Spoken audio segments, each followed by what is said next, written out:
Good evening. It was just reported that Jeffrey Epstein's cellmate, the man who shared a cell with him right before he died, has also died. Meanwhile, over in Delaware, the owner of the computer repair shop who turned over Hunter Biden's laptop to the FBI is suing Twitter for defamation of character. Now, over in Texas, a university there has agreed to dissolve their bias response team in order to settle a free speech lawsuit. The governor of Texas calls it a win against political correctness. And in a speech delivered yesterday by Joe Biden, he said that the Defense Department is not cooperating with his team, although according to them, they are. Let's go through these stories together. This is your 2020 election update, and I'm your host, Roman from the Epic Times. Now let's start talking today about Jeffrey Epstein. It was just reported that the last cellmate of Jeffrey Epstein, the man who shared a prison cell with him right before he died, was found dead himself. The NYPD confirmed that this man, whose name was Ephraim Reyes, was found dead about a month ago in his mother's apartment over in the Bronx. Now, if you remember, the day before Epstein died, his cellmate was reportedly transferred to a private prison. That's why he wasn't there when Epstein killed himself. And after Epstein's death, his cellmate was questioned by the FBI as to whether he saw any signs that Epstein might have been suicidal. And apparently, according to the cellmate's niece, he did cooperate with the FBI. Among other things, he said, supposedly, that Epstein liked to read a lot and he kept to himself. He wasn't a problem starter or too loud. He was a good cellmate. Now, it's worth noting that this former cellmate, Mr. Ephraim Reyes, had tested positive for COVID-19 in the past. Although the medical examiner has not yet determined the exact cause of death, apparently he also had heart problems as well as diabetes. And so thus far, it's not clear what the official cause of death is. Both the man's attorney as well as the Southern District of New York have declined comment. But here's something that's interesting and probably totally unrelated. A few days before he died, another person who was connected to Jeffrey Epstein, his longtime associate Ghislaine Maxwell, was moved to prison quarantine because of possible exposure to the virus. Now again, those two things are probably not directly connected, but I thought you should know. You can make up your own mind as to what the connection is. Also, yesterday, Ghislaine Maxwell was denied bail because the judge said that she is a serious flight risk. Basically, that if she were released, she would likely flee the country. Now, in terms of the next steps in her case, Ghislaine Maxwell's trial is set for July of next year, so basically 6 full months from now. So we'll have to wait and see what happens until then. If you want to get deeper into these two stories, I'm going to throw the links into the description box below this video for you to check them out for yourself. And while you're down there looking for those links, take a quick moment to smash that like button. You know that big tech censors videos that are like this, talking either about Jeffrey Epstein or about the election or about Hunter Biden. So when you smash that like button, you are fighting back against the censorship and you are forcing the YouTube algorithm to share this video out to potentially thousands of more people, letting the truth be known far and wide. Now let's talk about someone a little less controversial, Hunter Biden. If you remember, a few months ago, the owner of a computer repair shop over in Delaware became famous when it was revealed that he had in his possession what appeared to be Hunter Biden's laptop and that he had turned it over to the FBI as well as to Rudy Giuliani. Now that same computer repair shop owner is suing Twitter for defamation of character, claiming that he was unfairly branded a hacker by Twitter's content moderation policies. So this man's name is John Paul McIsaac, and he is the owner of the Mac shop over in Wilmington, Delaware. Although maybe I should say he's the former owner because he said that he was forced to close down his shop after receiving death threats because of this whole laptop saga. Now, in case you don't remember, the way that this all played out is that there was an article published in the New York Post which detailed the contents of Hunter Biden's laptop. But as we all know, that article was banned by Twitter because it supposedly violated their policy on hacked materials. But here's the question. Were the materials actually hacked? Well, according to Twitter's CEO, he told Congress back in October that his team initially did not know if the materials actually came from a hack. However, they did censor it under that pretext. He said that the story in the New York Post showed the direct materials and screenshots of the materials, and it's unclear how they were obtained. He later admitted that Twitter's team made a mistake, and now this computer shop owner is suing Twitter for defamation of character, alleging that following Twitter's decision, he was personally threatened, his business received negative reviews and threats, he is now widely considered a hacker, which is a terrible thing for a computer repairman, and lastly, he is also considered a possible Russian agent because of how this whole thing played out. So this lawsuit is basically seeking two things. Firstly, a public retraction from Twitter, and secondly, $500 million in damages. Let's see how it goes. I hope he has a good lawyer, because I'm sure Twitter does. Now, we reached out for Twitter for comment, but we did not hear back. Also, the prosecutors who are currently investigating Hunter Biden also declined to comment. They said that they have a policy of not talking about ongoing investigations. If you'd like to read more about this defamation lawsuit, I'll throw a link to it in the description box below this video. And now let's talk about these stimulus checks. Now, as we already discussed in yesterday's episode, the House voted yesterday to raise the stimulus checks from $600 to $2,000. Now, the next step is for the Senate to vote on the same measure. However, earlier today, Mitch McConnell blocked an attempt by the Democrats to unanimously pass the $2,000 stimulus check measure. So what does that actually mean? Well, the gears of lawmaking will now grind even slower. That's because Bernie Sanders, who's of course a senator, said that he will try to push Mitch McConnell to hold a full recorded vote on the stimulus. How is he going to do that?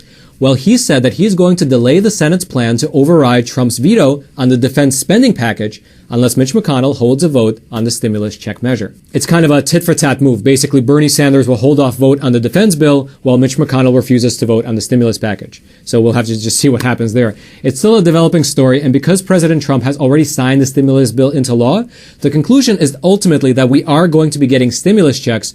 The only question now is how much they will be. If the Senate votes in the affirmative eventually, they will be $2,000. If they either don't vote on the measure or they vote it down, the stimulus checks will be $600. And likely by tomorrow, which is Wednesday, we'll have an update on whether or not there will be a full vote in the Senate because the year is running out and they likely will decide soon. So until then, I'll throw an article about what happened earlier today in the Senate into the description box below this video. And now let's talk about the Department of Defense. So yesterday, Joe Biden accused the Defense Department of obstructing his transition team. Now, just for some context here, Joe Biden has already declared victory in the election and is in the midst of planning to take office. And even though President Trump is still contesting the election results, he did authorize the transition to start last month. And just as an aside, I'd like to mention here that we here at the Epoch Times, we will not be calling this election until all of the dust is settled. Probably not until January the 20th. But we will report what is happening as accurately as possible so that you can know and make up your own mind. Now, what's interesting about this spat between Joe Biden and the Defense Department is that they have two totally different takes on what is actually happening. For instance, in a speech yesterday, Joe Biden said that his team has encountered obstruction from the political leadership of the Defense Department. He said that his team needs a clear picture of our force posture around the world and our operations to deter our enemies. But right now, we just aren't getting all the information that we need from the outgoing administration in key national security areas. Now, that's a very strong statement. However, within just a few hours of that speech, Christopher Miller, who is the head of the DoD, the Department of Defense, he responded by saying that the Pentagon has already conducted 164 interviews with over 400 officials and provided over 5,000 pages of documents, numbers he said that were far more than initially requested by Biden's transition team. Furthermore, he added that the department's efforts have already surpassed those of recent administrations with over 3 weeks to go, and they continue to schedule additional meetings for the remainder of the transition and answer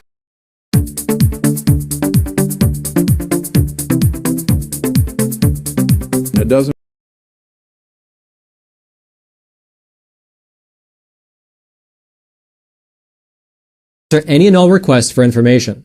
So, it's not exactly clear where this conflict is originating from, at least based on what's publicly available. Maybe Joe Biden has a different expectation of what to expect, or maybe there's something we're not being told. But taking the Pentagon statement at face value, it seems like they are being cooperative. If you want to read both sides of the story, the link will be in the description box below this video for you to check out for yourself. And also, I'd like to hear your thoughts about something. While there are still legal challenges at work, while they're still working their way through the courts, and while President Trump is still contesting the result of this election, is it appropriate for Joe Biden to be receiving defense briefings? Leave your thoughts in a comment below this video. I'd love to read them. And now, let's talk about free speech on campus. The University of Texas has agreed to get rid of its bias response team in order to resolve a First Amendment lawsuit that was brought up against them. So according to the university website, this team was officially called the Campus Climate Response Team, and it was formed to help students report incidents of alleged bias, including hateful comments or prejudiced behavior. But policing people's speech, as well as their thoughts, as well as their unconscious biases, can get real dicey real quick. And so 2 years ago, a free speech advocacy group called Speech First filed a lawsuit against the university, arguing that they created an elaborate investigatory and disciplinary apparatus to suppress, punish, and deter speech that other students deemed offensive, biased, uncivil, or rude. And after 2 years of legal back and forth, they reached a settlement agreement which will have this biased team dismantled, and the university's speech and internet policies will be revised. Now, the government of Texas, he came out and he applauded the settlement, calling it a victory for free speech. Furthermore, he wrote that political correctness is being ended at the University of Texas at Austin. They agreed to disband their absurd PC police and end policies that suppress speech on campus. This is consistent with the campus free speech law I signed last session. Now, what he is referencing there is a bill which was passed in the Texas state legislature requiring public universities across Texas to guarantee both free speech and free debate to their students. Now, if you want to read more about this case in Texas, as well as the full decision by the court, I'll throw those links in the description box below this video for you to check out for yourself. And now lastly, even though Christmas is over, New Year's is right around the corner. And if you'd like to get someone a gift, maybe you're looking for something to do with your upcoming stimulus check. Right now, we are offering a gift package, and it comes with a 2-part book series called How the Specter of Communism is Ruling Our World. It is the complete story of how the communist ideology has subverted almost every facet of American society, as well as what can be done about it. The gift package also comes with the FISA abuse infographic timeline, which is a giant poster which details step by step how the FBI abused the spy warrant system in our country in order to run surveillance on a Trump campaign advisor. The poster can be hung up on a wall and studied all year long. It's a phenomenal resource. The gift package also includes a subscription to both the print edition of the Epoch Times, which will be delivered to your gift recipient's doorstep every single week, as well as a digital subscription. That way they can access honest content anywhere, anytime. It's the perfect gift for the patriots in your life. I'm going to throw a link to that in the description box below this video so you can check it out as well. Lastly, if you haven't already, smash the like button for the YouTube algorithm, subscribe to this channel in order to get honest news content delivered directly to your YouTube feed, and until next time, I'm your host, Roman from the Epoch Times. Stay informed and stay free.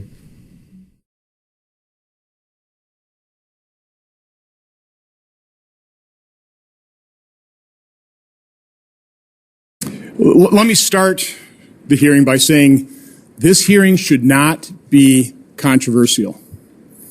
It really shouldn't be. This is something I think we all should want to restore the confidence in our election system. A week ago, when I gave notice to this hearing, there were more standing issues and court cases than there are today. But even though courts have handed down decisions and the Electoral College has awarded Joe Biden 306 electoral votes, a large percentage of the American public does not believe the November election results are legitimate. This is not a sustainable state of affairs in our democratic republic. There are many reasons for this high level of skepticism. It starts with today's climate of hyperpartisanship, which was only exacerbated by the persistent efforts to delegitimize the results of the 2016 election. The corrupt investigation and media coverage of the Russian collusion hoax reduced faith in our institutions, and the ongoing suppression and censorship of conservative perspective by biased media and social media adds fuel to the flames. Senator Grassley's and my investigation and report on the conflicts of interest